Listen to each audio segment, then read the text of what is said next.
Sabi ko, alam nyo, nagkamali kayo. O kaya, ito yung announcement. Sa Miyerkules, the day after tomorrow, ang dating Presidente Rodrigo Roa Duterte ay dadalo dyan sa Quad Committee hearing.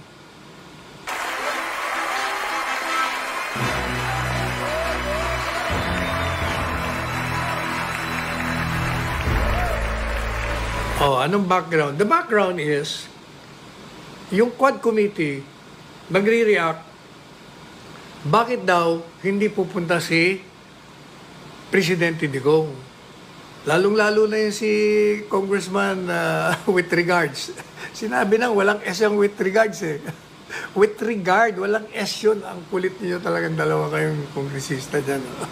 Paulit-ulit kayo eh. Anyway, ano ro ba, naglolokohan ba rito? O natatakot siyang pumunta rito? May kayabangan din, ano? Nagkamali ka ng ano?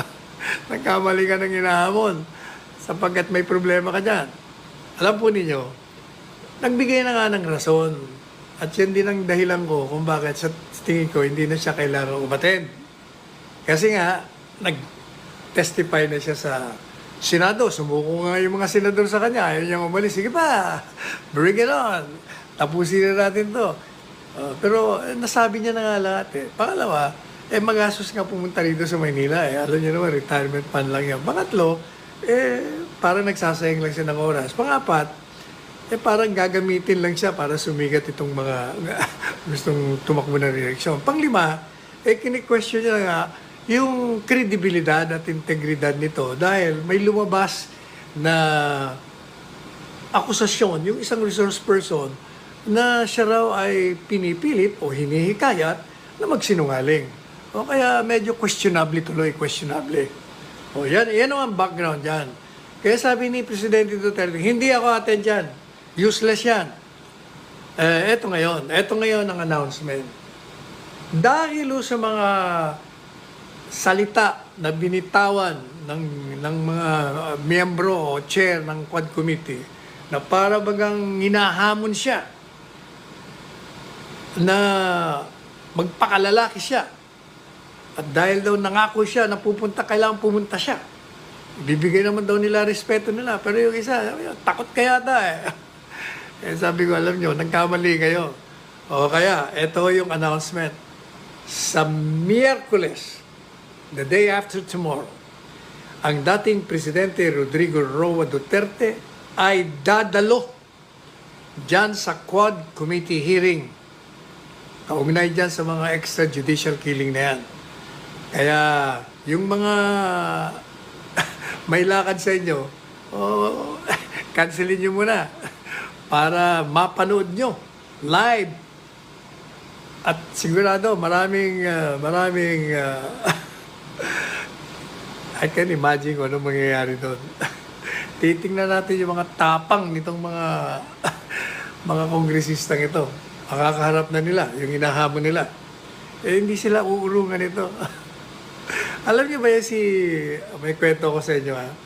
Basta a-attend siya at yung mga, kung wala rin lang kayong ginagawa, salubungin natin ang Presidente Duterte sa pagdalo niya dyan sa Batasang Pambansa, Batasang Pambansa, sa may Commonwealth. Papunta doon. Doon ang gagawing hearing. At siya nga pala, kausap ko lang ko kanina si Presidente Duterte. Sabi niya, mag-aabogado ka sa akin, Sal. Sabi niya, mag-enter ka ng appearance mo as my lawyer. Ikaw ang lawyer ko sa Maynila. Si Attorney Delgra, ang abogado ko sa Davao. Kayong dalawa. Ang aking mga abogado doon. Siyempre nga ako, ikaw pa. Sigurado. Paano kung i-contempt nila si PRRD attorney? Unang-una, bakit i-contempt? wala namang dahilan kung bakit i-contempt. Pero alam niyo ba na nagka-debate sila, nagka-argue sila doon sa presiding judge. Kasi pinagpipilitan ng judge noon sa Davao, yung maling batas, yung basa niya sa probisyon. Itong si Presidente Duterte, mataas ang nakuha nito. Kung hindi tayo nagkakamali, baka 100 yata o 99 ang nito. ang grado sa criminal law sa bar exams. Kaya alam niya ang kanyang kanyang batas. Talagang sinasabi niya na alam ko mali ka. Pinagpipilitan na judge. O madalit sabi nagsisigawan na sila. Ang sabi ni Presidente Duterte, dahil ayaw tumigil itong judge, PI sabi niya, ikaw, judge, doon tayo sa labas. Magbarilan na lang tayo. Kung pagpipilitan mo yung mali, barilan tayo doon sa labas. Yan. Edi, nakakuha siya ng katapat niya. Marami na hong hinamon ng barilan yan.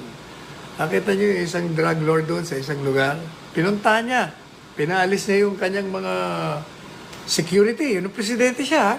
Presidente siya. Pinunta niya, silang dalawa lang. Binaba niya yung baril niya. Sabi niya, alam mo, pag hindi ka tumigil sa ginagawa mo, magbarilan na lang tayong dalawa. Magpatayan tayo. Eto, bumunot ka. Nawala. Nawala na, umalis na. Umalis na yung isang drug lord doon. Basta, para sa mga balabalita, masamang tao daw. Kaya busit na si Presidente Duterte. Kasi dami niyang naririnig. Kaya pinuntahan niya. Marami yung pang isang secretary, cabinet member sa Davao. Mayor siya. Pinuntahan niya rin doon sa Paganda Hotel Hinamon niya rin ang barilan. Sabi niya, sinisira mo. Ang dami mo barilan tayo. Mabumunot ka. Nako, kaya kayong mga nandyan, maging magalang kayo kay Presidente Duterte. Huwag niyo siyang pupwersahin na mawala rin ang galang sa inyo. Kung magalang ang pagtanong ninyo, magalang din kayong sasagutin. Pero kung babastusin niyo siya, he will engage you. Maniwala kayo. Pareho nung ginawa ni yung senadora doon, di ba? Pinipilit siya, pinipin down siya, hindi naman abogado. Kaya nabulyungan niya kasi mali Alam niyo, pag mali. Huwag niyo nang pagpilitan. Di umanong nagmamagaling na killer at isang taong sinasabi nila rin killer. Tingnan nga natin. Pero alam niyo, sa lahat ng nakita kong matapang, mabangis na tao, itong si Presidente Duterte, ang pinaka mabait, mahinahon, magalang, at mapagpatawad. Nakita niyo yung siya'y siniraan nung nasirang ama nitong kalaban niya ngayon sa pagka-mayor. Hindi niya ako pinatulan. Pinabayaan niya kahit na pamilya sinisiraan. Napakabait niya Kasi siya, ang kanyang ang ugali niya, okay lang, siraan niyo ako. Pero wag niyong sisirain ang konstitusyon. Igalang niyo ang batas at wag kayong mga api ng tao. Sapagkat pag kayo ng api, hindi na baling ako apihin niyo, sabi niya. Pero pag nangaabi kayo ng tao na walang kalaban-laban, maniwala kayo, maghahalo ang balat sa tinalupan. Mabangis ako. Yun nakita ko talaga. Napaka-bait na tao. Napaka-humble. Magalangin. Magalang na tao. Kaya hindi ba nung makilala ko siya, hindi ko talaga siya tinantanan na hindi tumakbo. Pangulo ng bansa. Kaya abangan nyo sa Miyerkules.